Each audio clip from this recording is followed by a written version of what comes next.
ഉന്നത വിജയം നേടിയ വിദ്യാർത്ഥികളെ മന്ത്രി വി.എൻ. വാസവൻ ആദരിച്ചു. ഏറ്റുമാനൂർ നഗരസഭാ പരിധിയിൽ SSLCക്ക് മികച്ച വിജയം നേടിയ വിദ്യാർത്ഥികളെയും 100% വിജയം നേടിയ വിദ്യാലയങ്ങളെയും ആദരിച്ചു. മന്ത്രി വി.എൻ. വാസവൻ വിദ്യാർത്ഥികൾക്ക് ഉപഹാരങ്ങൾ വിതരണം ചെയ്തു.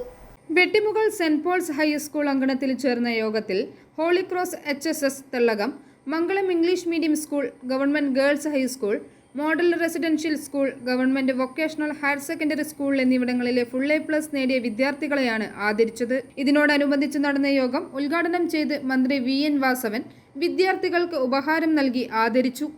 നമ്മുടെ ഈ പ്രാവശ്യത്തെ SSLC പരീക്ഷയിൽ കോട്ടയം ജില്ല 2ാം സ്ഥാനത്താണ്. കഴിഞ്ഞ വർഷം നമ്മൾ 1ാം സ്ഥാനത്തായിരുന്നു.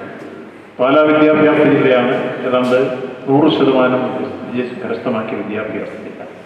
നമ്മൾ ചെറിയ വ്യത്യാസത്തിലാണ് ജില്ല 2ാം സ്ഥാനത്തായത്. എങ്കിലും നമ്മുടെ ജില്ലയിൽ ഏറ്റവും മെച്ചപ്പെട്ട റിസൾട്ടാണ് എന്ന അഭിമാനത്തോടെ നമുക്ക് കാണാൻ കഴിയും. നമ്മുടെ നിയോജകമണ്ഡലം എടുക്കുമ്പോൾ ഏറ്റുമാനൂർ അസംബ്ലി മണ്ഡലത്തിലെ മിക്കവാറും എല്ലാ സ്കൂളുകളും 100% SSLCക്ക് വിജയം കരസ്ഥമാക്കിയിരിക്കുന്നു എന്നത് ഏറെ നമുക്ക് അഭിമാനിക്കാൻ വക നൽകുന്നു. ഇപ്പോൾ holy cross higher secondary school Thellakam, MRS Ettumanoor, അതുപോലെ തന്നെ മോഡൽ റെസിഡൻഷ്യൽ സ്കൂൾ, ഇവിടെ government girls high school Ettumanoor, government boys high school Ettumanoor, saint Paul's high school Vettimukal, Mangalam English medium school, ഇതെല്ലാം 100% വിജയം കരസ്ഥമാക്കിയിരിക്കുന്നു. ഈ സ്കൂളുകളെയെല്ലാം സംസ്ഥാന ഗവൺമെന്റിന് വേണ്ടി ഹൃദയം നിറഞ്ഞ് അനുമോദിക്കുകയാണ്.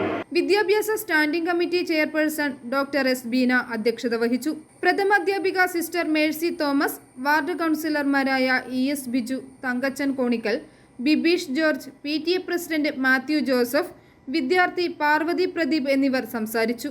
അധ്യാപകരായ ലിൻസി വിൻസെന്റ് സ്വാഗതവും ലതിക മാത്യു നന്ദിയും പറഞ്ഞു. i4A news, Ettumanoor.